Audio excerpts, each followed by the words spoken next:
오늘 말라기로 들어갑니다. 말라기를 이렇게 이 제목을 들으면 뭐가 떠오르는 말씀이 있습니까? 떠오르는 생각이 있습니까? 저는 말라기 하니까 창세기, 출애굽기, 레위기, 민수기, 신명기, 그렇게 기로 시작돼서 끝에 말라기 이렇게 끝나는 것 같았어요. 그래서 말라라는 어떤 사건이나 또는 사람에 대해서 기록한 것 아닌가, 그렇게 생각을 처음에 모르고 그런 것을 이렇게 떠올렸습니다. 근데 그게 아니고요. 말라라는 게 따로 있고 기가 기록이라 이런 게 아니고, 말라기가 한 단어이고 사람 이름인지 아니면 어떤 직분 이름인지 어떤 사람을 가리키는 것이다. 그렇게 생각됩니다. 그래서 호세아로부터 시작해서 소선지서 12권 있는데 보면 전부 그 기록한 사람이 선지자 이름이죠. 그래서 이 말라기도 그런 차원에서 이렇게 보면 좋을 것 같습니다. 그러니까 말라기라는 그 사람이 기록한 하나님의 예언의 말씀이다. 그렇게 우리가 말라기를 이해하면 되겠죠. 기자가 기록할 기자가 아니고 말라기라는 게 한 이름이라는 거죠. 말라키 여기 히의 강한 발음이에요. 말라키 말라키 이 정도로 될 수 있는데, 그래서 이 책 이름은 바로 이 기록한 사람으로 해서 말라기라고 우리가 통상 이렇게 분류를 합니다. 이 말라키라는 이 이름은 원래 이 뜻이 나의 사자라는 뜻입니다. 그래서 이 그냥 사람 이름으로 말라키인지 아니면 그냥 나의 사자, 하나님이 나의 사자 이렇게 하는 건지, 거기에 대해서 이제 신학자들이 분분하게 또 이론의 대립이 있는데, 정설은 보편적으로 우리가 이해하는 것은 말라키라는 한 사람이다. 선지자 이름이 말라키다. 그렇게 받아들이면 될 것 같습니다. 그래서 이 사람이 이 기록한 것을 책 이름으로 말라키, 다른 소위 선지사 12권이나 12권 전체와 같은 것으로 그렇게 이해하면 되겠습니다. 이 말라키는 어떻게 기록됐을까? 기록의 목적을 우선 결론적으로 말씀드리고, 이거는 잘 이해가 안 되더라도 나중에 마무리할 때 다시 한번 이렇게 정리를 해보겠습니다. 제2성전은 솔로몬 성전 말고 지금 파괴되고 난 뒤에 포로로 갔다가 귀환해서 돌아온 이 귀환 공동체가 새롭게 세운 성전이 스룹바벨 성전, 그게 제2성전이죠. 이 제2성전이 완성되고 난 뒤에 살았던 초기 그 유대 공동체 속에서 겪었던 신앙적인 갈등, 이것을 좀 달래주기 위해서 그렇게 기록했다, 이렇게 봅니다. 이것은 성전을 새롭게 재건을 할 때 사람들이 기대가 많았겠죠. 부푼 꿈을 안고 그 포로로 끌려가서 자리를 잡고 70년 살았던 바벨론에서의 생활의 터전을 다 버리고 우리는 돌아가서 하나님의 집 여호와의 성전을 건설을 하고 하나님 중심으로 살겠다, 그러고 왔는데, 막상 이 성전을 건설하는데 너무너무 어려움이 있어서 중단했어요. 중단했더니 나중에 학개, 스가랴 이 선지자들이 와서 이 성전을 새롭게 회복시켜라, 그러면 하나님께서 구원해 주시고 또 이전 영광보다 더 큰 영광을 볼 수 있게 하겠다, 이런 선지자의 이야기를 듣고 용기를 내서 다시 그걸 완성을 했습니다. 완성을 했는데, 이 성전을 완성을 했는데 여전히 삶은 척박합니다.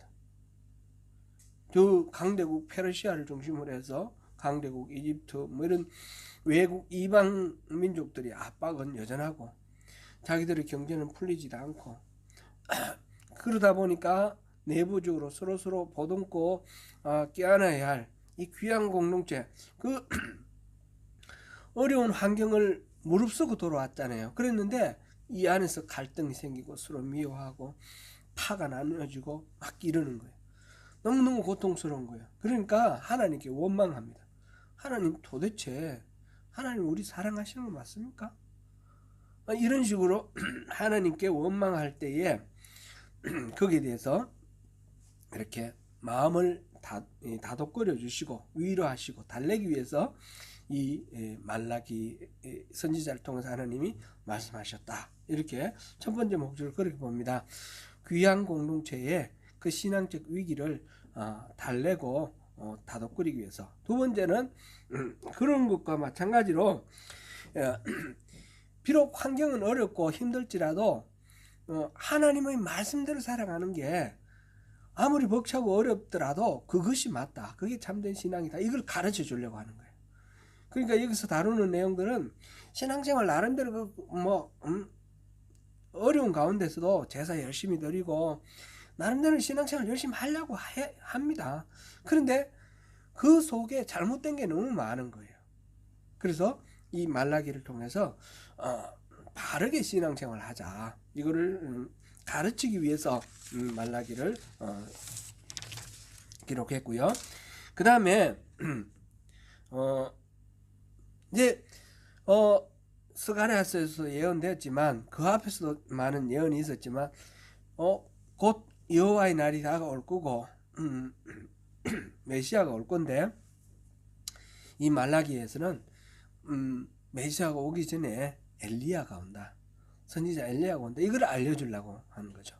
이 엘리야는 신약에 보면 세례 요한이 바로 이 말라기에서 예언된 엘리야다. 이렇게 모두들 받아들이고 예수님도 그렇게 설명을 하셨습니다.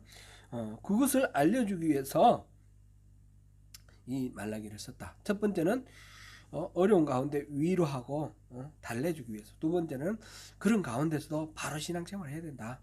그리고 세 번째로는 이 엘리야가 올 거다라는 것을 미리 예고해주는 그런 내용입니다. 이 말라기가 쓰여진 이 배경은 1장 8절에 보면 총독이라는 말이 나와요. 총독. 너희 총독에게 드려보라. 이 재물을 이렇게 허물 많은 재물을 너희 총독에게 드려봐라. 이걸 하나님한테 바치는 게 맞느냐 이렇게 할 때 총독이라는 말이 나오는데 이 총독이라는 단어는 페르시아 시대에 있었습니다. 그 전에 총독이라는 다른 이름이 나왔었고 여기서는 여기 나오는 이 단어는 페르시아 시대 때 있었다. 그래서 아마 이 말라기는 페르시아 시대 때 쓰였다. 이렇게 이제 확신할 수 있고요. 1장 10절에 보면 또 성전에 대한 이야기가 나옵니다. 1장 10절에 보니까 성전 문을 닫을 자가 있었으면 좋겠다. 차라리 아무도 성전에 안 왔으면 좋겠다. 이러시면서 말씀하시는데 말하자면 지금 성전이 다시 거기서 제사가 드려지고 성전이 열려있다라는 말이잖아요. 그러니까 제2성전이 건축되고 재건되고 난 후에 기록된 거다. 이건 알 수 있죠. 확실하게. 제2성전 완성된 건 언제예요?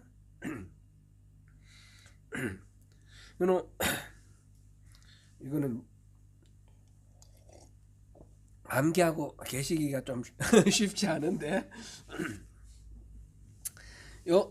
이 연도는 여러분 또 한번 들어보고 잊어버리고 또 다시 들으시면 또 그렇구나 또 생각나시고 그런 연도들인데 중요한 연도들인데 북왕국 이스라엘이 망한 건 언제예요? BC 722년 그죠? 그러면 남왕국 유다가 망한 거는요? BC 587년 그죠? 587년. 그러고 난 뒤에 고레스 왕이 돌아가도 좋다. 귀한 영 나온 게 몇 년이에요? 538년. 그래서 사람들이 준비해가지고 돌아온 해가 536년이에요. 그 해부터 성전은 재건하기 시작했어요. 시작했는데 금방 중단돼 버렸어요. 사마리아를 비롯해서 여러 방해가 있어서 바로 중단돼 3년 정도 있다가 중단됐다 이렇게 봅니다. 근데 실제로 한 거는 바닥 만든 것밖에 없어요. 기초공사밖에 못했습니다. 그러고 난 뒤에 한 15년 지났습니다. 15년 지났을 때 학계가 너희들 그 성전은 저렇게 놔두고 따뜻한 집에 사는 게 맞느냐? 이렇게 이제 성전 재건을 촉구하는 선지자의 선포가 나왔죠. 그게 몇 년이에요? 그게 다리오왕 2년 이래 돼가지고 그게 520년이에요. 520년. 이게 이제 스가랴도 520년부터죠. 학계와 스가랴가 성전 재건을 촉구하는 이 설교를 시작한 게 520년이고 그때 바로 공사가 시작됐어요. 그 해에. 그래가지고 시작돼가지고 그로부터 한 5년 정도 걸렸는데 516년에 완성이 됩니다. 520년부터 20년, 19년, 18년, 17년, 16년 16년에 다섯째 해에 완공이 됩니다. 그래서 지금 제2성전이 완성되고 난 후다 이 말은 BC 516년 이후다 이렇게 이야기할 수 있겠죠. 이 연도는 제가 한번 여러분들 환기하면 기억 다시 해보시면 좀 도움이 될 것 같아서 말씀드렸습니다. 제가 좀 창피스러운데 지지난주가 3일절 아니 3일절 아니고 지지난주에 3일절 지난 주일이었어요. 그래서 3일절에 대해서 말씀을 드렸는데 집에서 제가 들어봤거든요. 그래서 들어봤더니 3일절 1919년 3월 1일이잖아요. 그런데 한 번은 1910년 그랬다가 한 번은 또 1919년 그랬다가 한 번은 또 1914년 그래요. 제 입에서 나오는 말이 제 머릿속에서 생각하는 거하고 다르게 나오는 거예요. 왜 그랬을까? 너무너무 창피스럽고 죄송하고 그렇던데 늙어가는 표시인가 봐요. 혹시 제가 엉뚱한 그런 이야기를 하더라도 널리 이해해 주시기를 부탁드립니다. 그리고 지적해 주십시오. 그런데 이 연도들은 조금 이렇게 기억하고 있으면 좋겠습니다. 기억할 수는 없더라도 한번 짚고 넘어가면 좋겠습니다. 이 516년에 성전이 완성되었는데 이 본문에 보면 오늘 말라기를 읽어보면 이 말라기 본문에 보면 성전에서 제사 지내는 게 그리 신나지 않아요. 그럼 금방 완공됐을 때는 막 신나게 했을 거 아니에요. 너무너무 기쁘고 뿌듯하고 하나님이 이 집을 완공할 수 있도록 허락해 주셨다 감격하면서 그렇게 했을 텐데 시들해졌어요. 재물도 대충 그냥 바치고 그거는 516년 지나고 한참 세월이 어느 정도 흘렀다. 3, 40년을 흘렀을 거다. 이렇게 이제 볼 수 있는 그런 근거가 됩니다. 그리고 에돔에 대한 이야기가 나오는데 에돔이 이 포로로 끌려갔을 때 그 자리를 에돔이 들어와가지고 이 주로 이제 남쪽을 막 지배하고 있었거든요. 근데 에돔이 망할 거다 뭐 이렇게 전체 이야기를 봤을 때는 에돔은 원래 자리로 돌아간 것 같아요. 그러면 이게 기원전 5세기 그러니까 500년 이후에 400 몇 년 이때에 아마 이게 기록됐을 거다 이렇게 볼 수 있습니다. 에돔은 에서의 후손들이 이룬 그 나라인데 에돔은 지금의 요르단 지역이에요. 요르단 지역 사해에서 동남쪽 그쪽인데 이제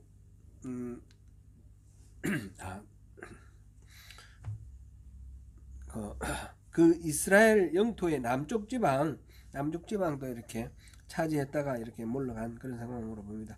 그 다음에 말라기가 비난한 종교적 사회적 이슈들이 보면 느헤미야와 에, 느헤미야가 계획하려고 했던 그런 이슈들 들이 좀 있는 것으로 봤을 때 아마 비슷한 시대였을 거다 이렇게 예상할 수 있고, 그런데 에스라나 느헤미야 같은 사람은 아주 유명한 사람이고 이 이스라엘에 큰 영향을 미친 사람들인데, 그런 사람들의 이야기가 없는 것으로 보면 에스라나 느헤미야가 등장하기 전에 이게 기록됐을 것이다 이렇게 봅니다. 에스라가 458년, 느헤미야가 445년 이렇거든요. 그러니까 그보다 조금 전이면 한 460년대 이 정도로 말라기가 활동하면서 기록했을 것이다 이렇게 짐작을 합니다.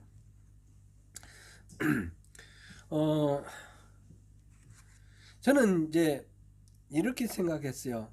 성경 맨 끝에 나와 있으니까 말라기가 구약 성경 중에 순서상 맨 끝이니까 기록도 맨 나중에 기록되었고 그 이전에 어떤 것보다도 더 후에 기록되었다 이렇게 생각을 했는데, 이거 보니까 아니죠.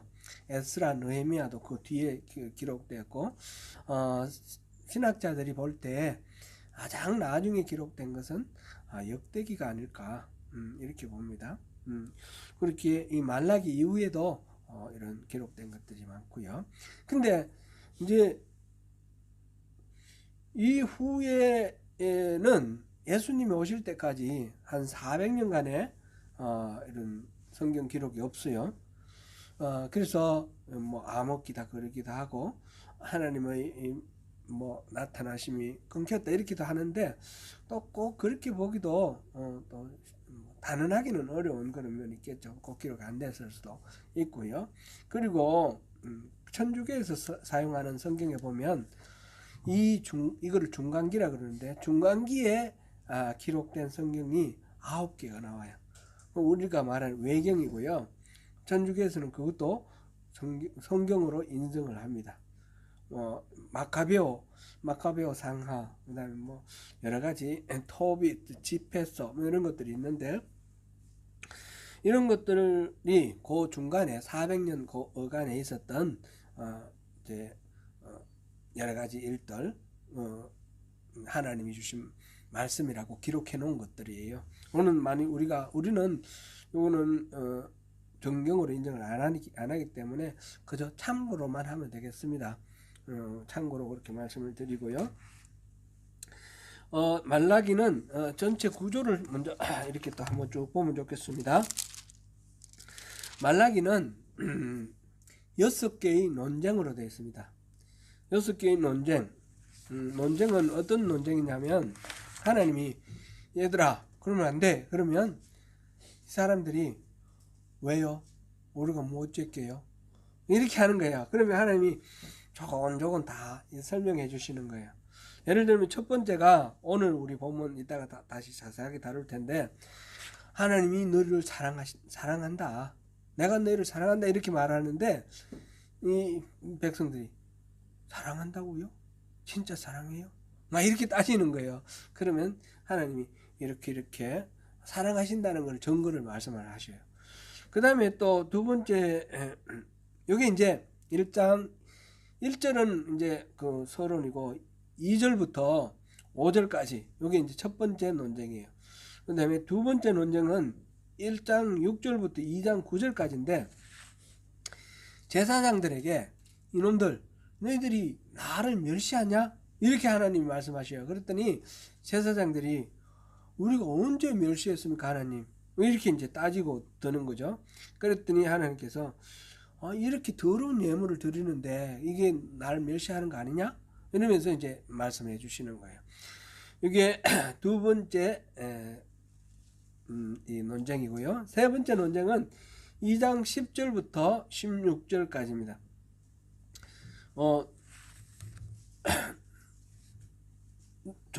조상들의 그 언약을, 하나님과의 언약을 왜 어겼느냐? 하나님 그렇게 말씀하시니까 우리가 언제 어겼습니까?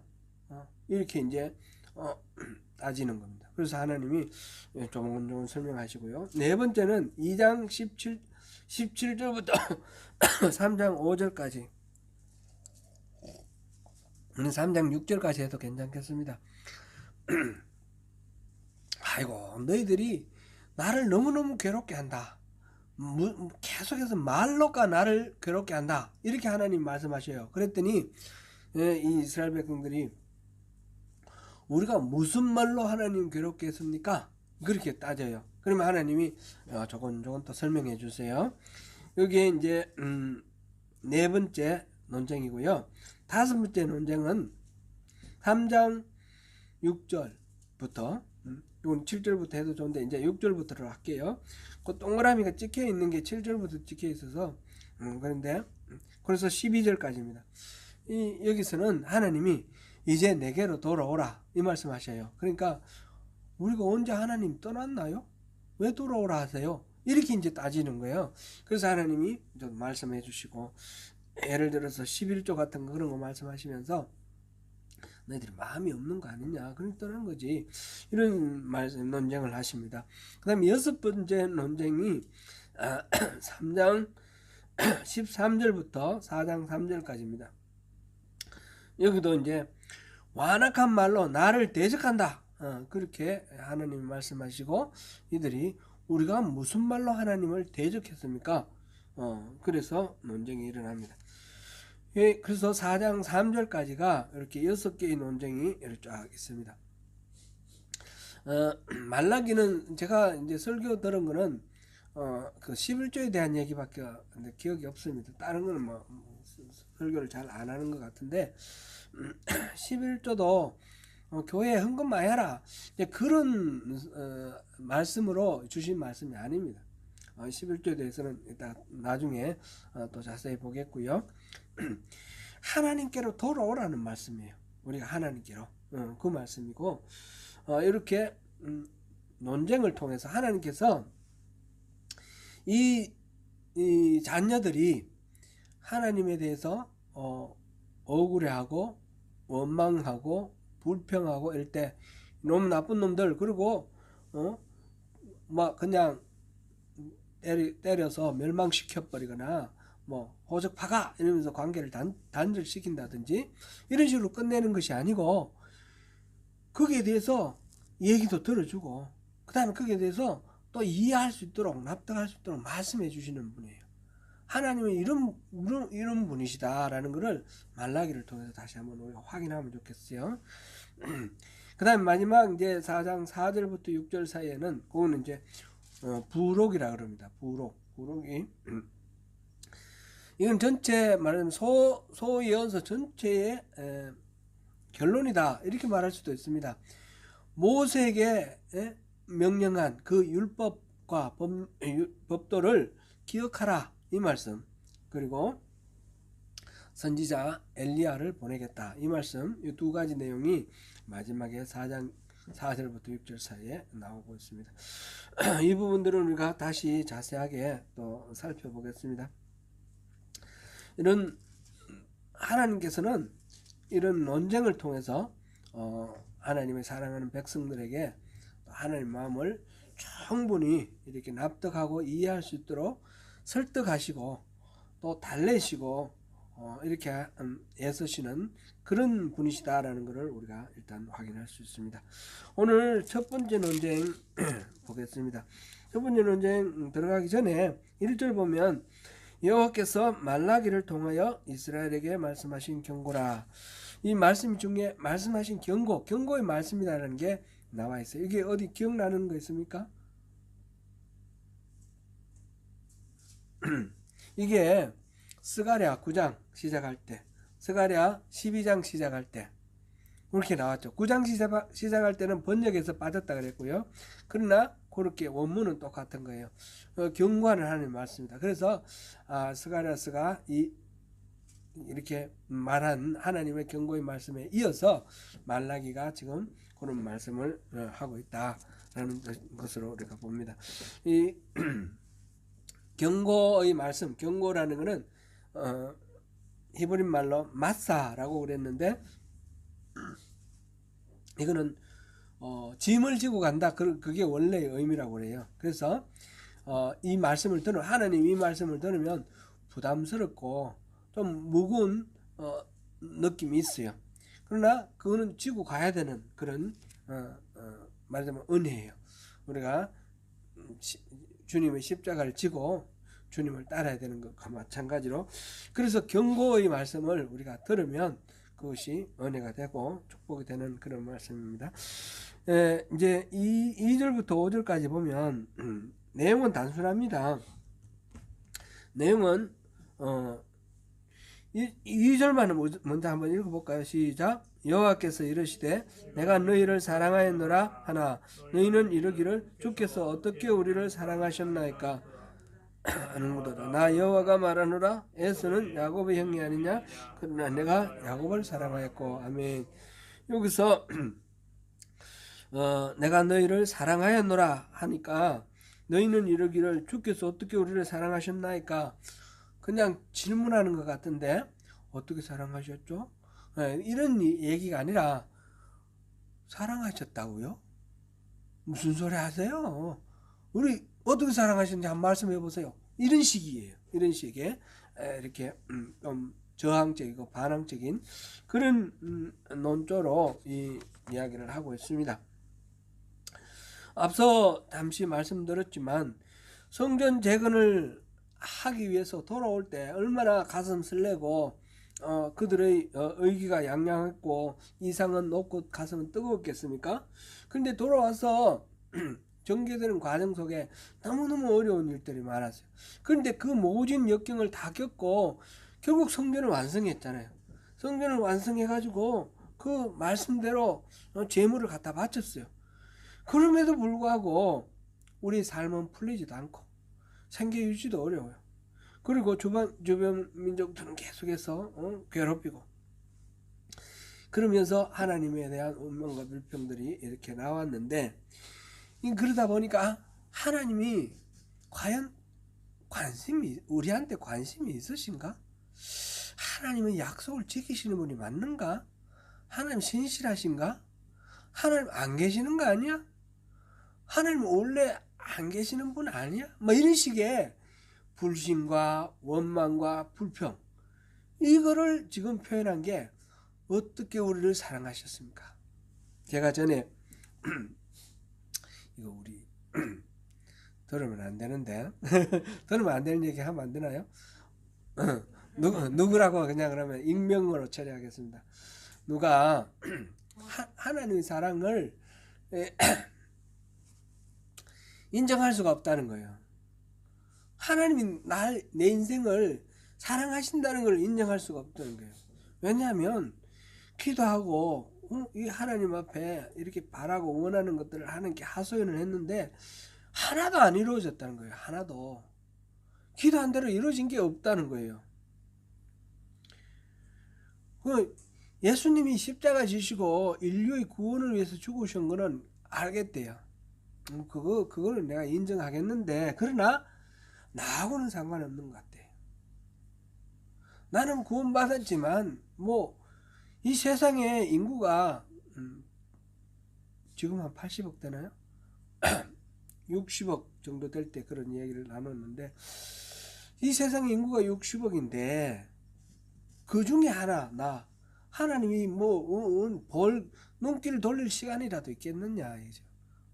바닷가에 모래 중에 하나하나 마찬가지인데, 그러니까 나랑은 상관없는 것 같다고 그렇게 얘기를 하였어요. 그런 생각 혹시 드실 때가 있습니까? 그런 생각 들 수도 있을 것 같아요. 충분히. 왜냐하면 내가 원하는 대로 기도를 했는데 하나도 안 됐다라는 게 이게 많은 거절감을 주잖아요. 이 기도에 대한 어떤 신뢰, 믿음 이런 것들이 없어지지 않습니까? 그게 흔들리지 않습니까? 그래서 하나님께서 그런 생각을 하고 있는 유대인들에게 지금 얘기를 하는 겁니다. 그 마음, 그 서운한 마음을 달래기 위해서.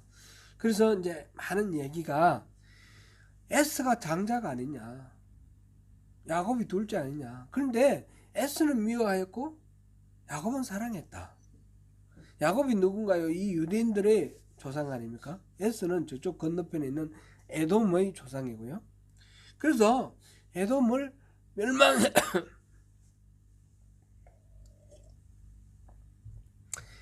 에스를 미워했기 때문에 에돔을 멸망시켰다. 에돔이 자기들 말하기를 우린 다시 일으키리라. 무너뜨림을 당했으나 황폐된 것을 다시 쌓으리라. 이렇게 말을 하는데 쌓아봐라. 뭐 어떻게 알아. 내가 다 헐어버릴 거야. 지금 이 이야기를 하시는 거예요. 지금 야곱과 에스를 얘기하면서 너희들 너희들 조상 야곱은 장자의 권리가 원래 없었는데 에스가 그 권리를 가졌는데 에스를 치우고 너 조상을 이렇게 선택을 해서 너희들을 내가 선택한 것 아니냐. 그게 너희들 사랑하는 증거 아니냐. 이 말씀이에요. 이 에돔에 대한 심판 이야기는 많이 나옵니다. 이 소선지수도 오바댜 같은 경우는 한 장이 통째로 나오죠. 이사야서나 예레미야서나 에스겔이나 요엘이나 아모스 여러 군데서 이 에돔에 대한 이야기가 나오는데 왜 에돔을 이렇게 싫어하시고 에돔을 이렇게 멸망시키고 진짜 이게 이해가 납득이 잘 안 된다 이런 생각될 수도 있어요. 우리 성경을 읽을 때 이 부분에서 많은 분들이 걸리는 게 왜 에스는 미워하고 야곱은 사랑하냐. 에스가 뭐 잘못했기 때문에 하나님 미워하시는 거예요. 뭐 예를 들어서 장자권을 팥죽한근의 장자권을 팔았다. 뭐 그것 때문에 이렇게 대대손손 미워할 만한 결정적인 결함인가요? 뭔가 이게 하나님께서 하시는 처사가 부당하게 느껴진다. 이렇게 생각할 수도 있습니다. 그럼 초점이 그렇게 가면 안 되는 거예요. 이 이야기를 하나의 역사적 진실과 민족적인 어떤 편견 이렇게 생각을 해서 이 에돔 족속은 멸망해야 되고 하나님께서 그런 식으로 에돔 족속을 막 미워하고 이런 식으로 이해를 하면 안 된다. 그죠? 이스라엘만 사랑하고 나머지 모든 민족은 미워하고 이거는 우리가 좀 더 시야를 넓혀서 보면 꼭 그런 거 아니라는 걸 우리가 생각할 수 있습니다. 근데 이 부분은 우리가 좀 명쾌하게 이렇게 설명이 안 되는 부분이 있어요. 하나님이 왜 야곱을 사랑하셔요? 야곱은 하나님의 사랑을 받을 만합니까? 에서와 야곱은 둘 다 이삭의 아들이었고요. 에서는 좀 성격도 활달하고 얼굴도 잘생기고 털도 뭐 이렇게 많이 났고 남성답고 사냥 좋아하고 이런 그런 기계가 있는 남성의 전형이에요. 이 야곱은 좀 병을 앓았는지 어땠는지 유약해요. 이 성품이 그죠? 그래서 맨날 집에만 맴돌고 있어요. 옛날에 뭐 책이 있어서 책 읽는 것도 아닐 거고 뭐 했겠어요. 엄마 뭐 이렇게 뭐 요리하는 거 요리나 돕고 뭐 이런 식으로 여자 엄마는 그래서 이 야곱을 좋아하고 아빠는 에스를 좋아했는데 객관적으로 봤을 때 야곱을 선택을 하고 에스를 선택 안 해야 될 이유가 없는 거예요. 좀 에스가 좀 이렇게 성미가 좀 급하고 좀 중요한 거를 좀 이렇게 소홀히 여긴 거는 있지만 인격적으로 따지면 야곱이 더 야비하고 형도 속이고 아버지도 속이고 이름부터 발목 잡는 사람 아니에요. 남을 이렇게 회방하고 아주 비열하고 그런 사람이에요. 그런데 왜 하나님은 야곱을 선택을 하고 에스를 선택 안 하시고 오히려 미워한다 하셨죠? 이유를 우리가 객관적으로 누가 설명할 수 있습니까? 없습니다. 오늘 어떤 신학자도 이거 설명할 수 없습니다. 이거는 뭘 얘기를 하느냐면 하나님의 절대적인 주권을 얘기를 하는 겁니다. 우리가 공로가 있어서 하나님이 우리를 선택하시고 택해서 자녀 삼아 주신 게 아니고 하나님이 사랑하셔서 우리를 선택하셨다. 그 말씀을 하기 위해서 에스와 야곱을 대비시킨 거예요. 에스의 입장에서 억울하게 생각될 수도 있겠지만 이거를 역사적 진실과 민족적 어떤 뭐 편견 이런 식으로 적용하면 그런 오류에 빠질 수가 있어요. 이게 아니라 바로 하나님이 자격 없는 야곱을 선택하시고 사랑하셨다. 이 말을 지금 하고 있는 것이고 그게 성경의 핵심적인 메시지입니다. 그게 야곱과 에서에 대한 이야기. 실제로 에서를 저주하고 망하게 했습니까? 하나님은 안 그렇게 하셨어요. 에서도 하나님께서 복 주셨어요. 그렇지 않습니까? 네, 그렇습니까? 이 이야기는 말라기를 통해서 하는 이 이야기는 상징적인 의미를 가지고 하나님의 절대주권을 높이며 사랑에 하나님이 일방적인 사랑, 자격 없는 우리를 향한 하나님 일방적인 사랑을 강조하기 위해서 이렇게 말씀하시는 거다. 이렇게 보면 되겠습니다. 그러니까 이 이야기를 통해서 하나님이 유다 백성들 내가 너희들을 사랑한다 그랬더니 유다 백성들이 우리를 어떻게 사랑했습니까? 증명해 보세요. 그랬더니 야곱을 내가 사랑했지 않냐. 오히려 권리를 따지면 에스를 선택해야 될 텐데 에스를 밀어내고 권리 없는 자격 없는 야곱을 사랑했지 않냐. 바로 너희는 그렇게 나의 사랑을 받는 존재다. 이 말씀을 지금 설명으로 하고 계십니다. 여러분 이해가 됩니까? 예.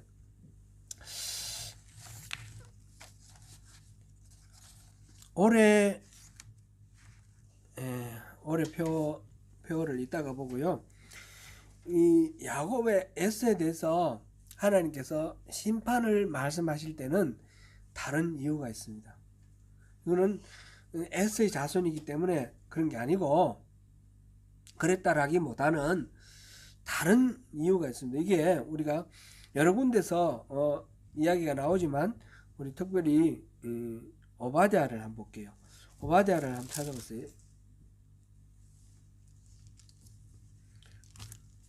오바댜 1장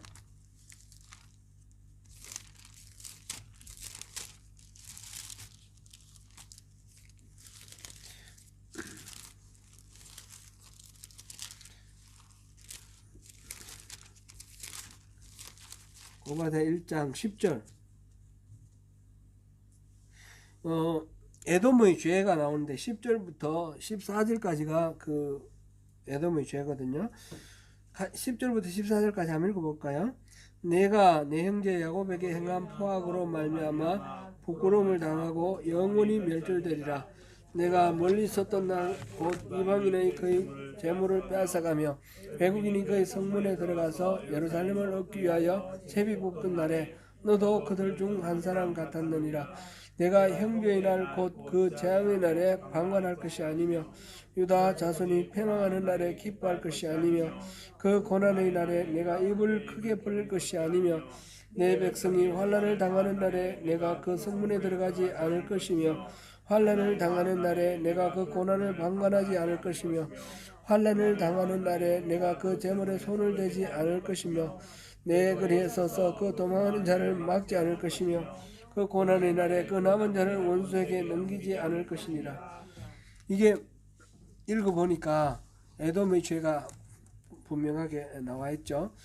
이 유다가 멸망하는데 에돔은 너무 좋아서 막 박수치고 기뻐하는 거예요. 그래서 성문에 올라가서 제비 뽑는 것까지 같이 하고, 그리고 그 말하자면 전리품으로 막 뺏어가고, 그 유다가 형제잖아요. 형제인데 그 배망하는 날 기뻐하고 그 고난의 날에 입을 크게 벌리고 노래하고 기뻐했습니다. 그리고 내글에서 도망하는 자를 잡아가지고 원수에게 넘겨줬대요.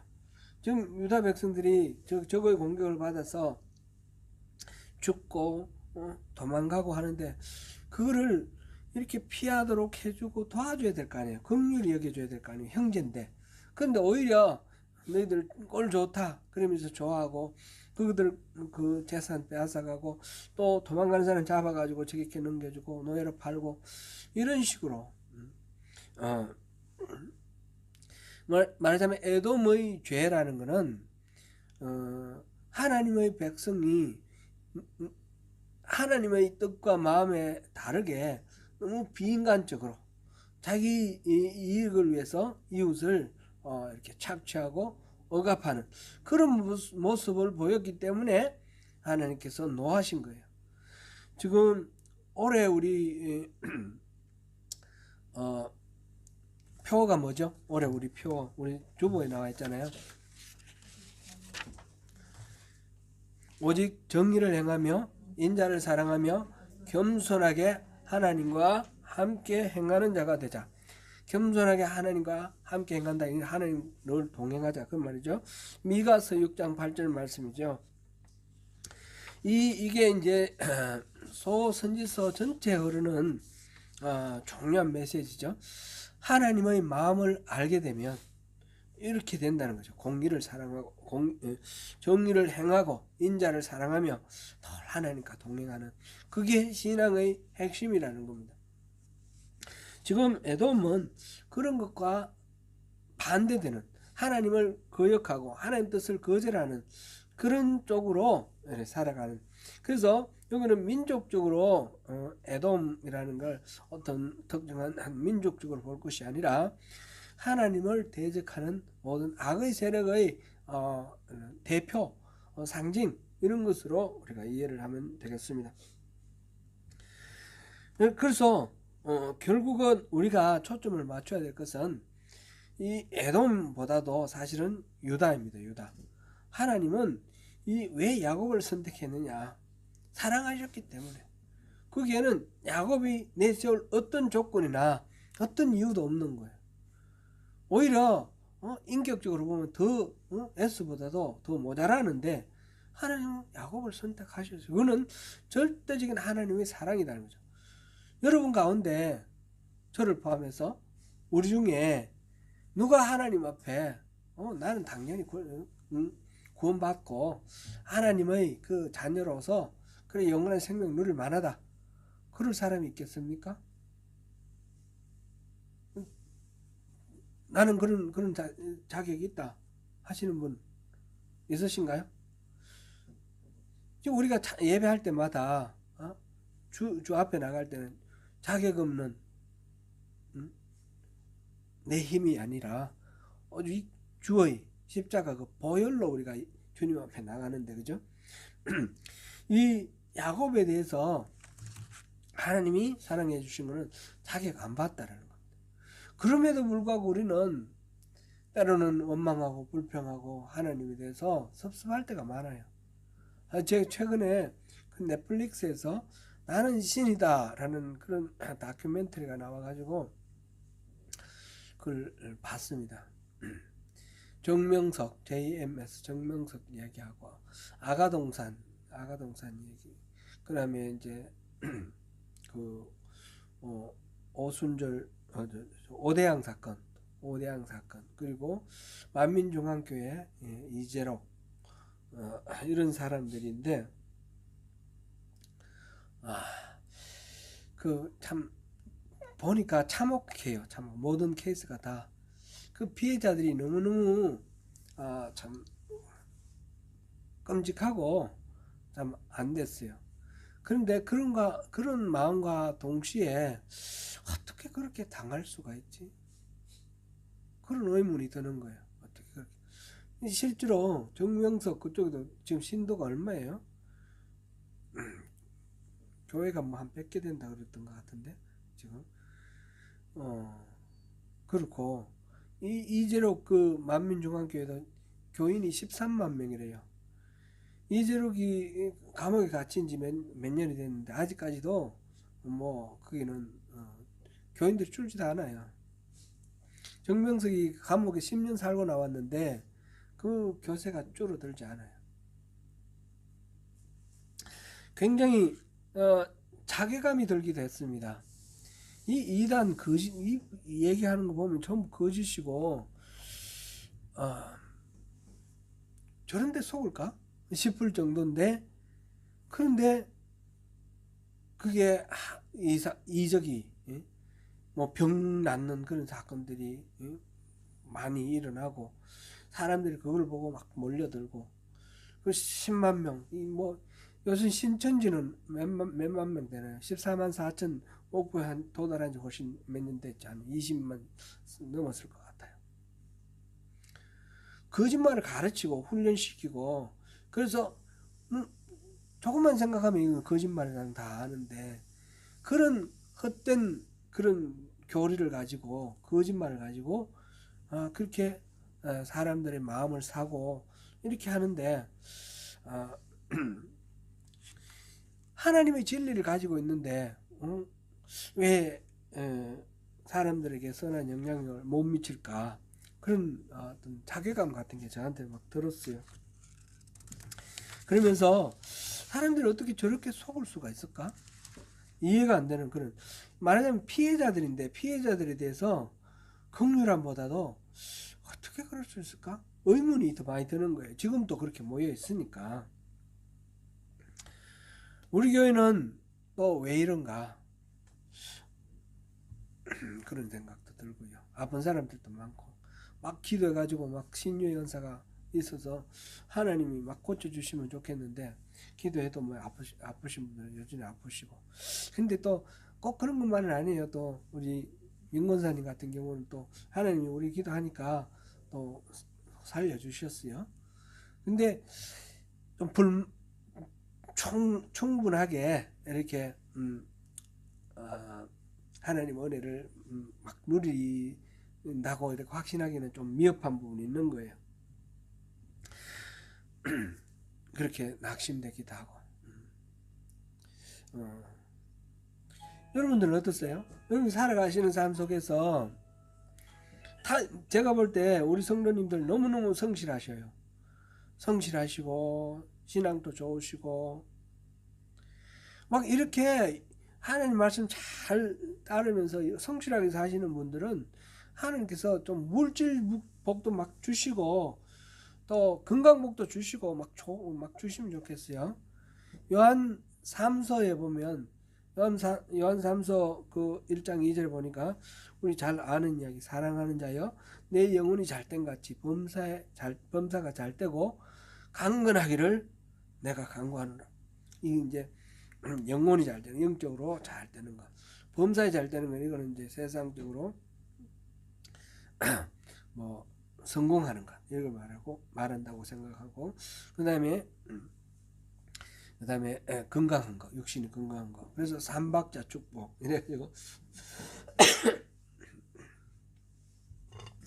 분명히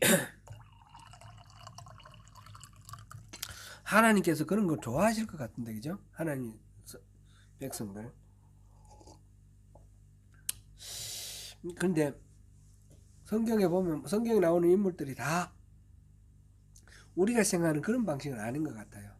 이 말하자면 번영신학 물질적 축복이라든지 그다음에 건강이라든지 뭐 이런 것을 추구하는 그런 사람들의 마음이 있는데 이 기복적인 신앙의 특성이 있는데 하나님께서 성경을 통해서 보여주시는 것은 꼭 그런 건 아닌 것 같아요.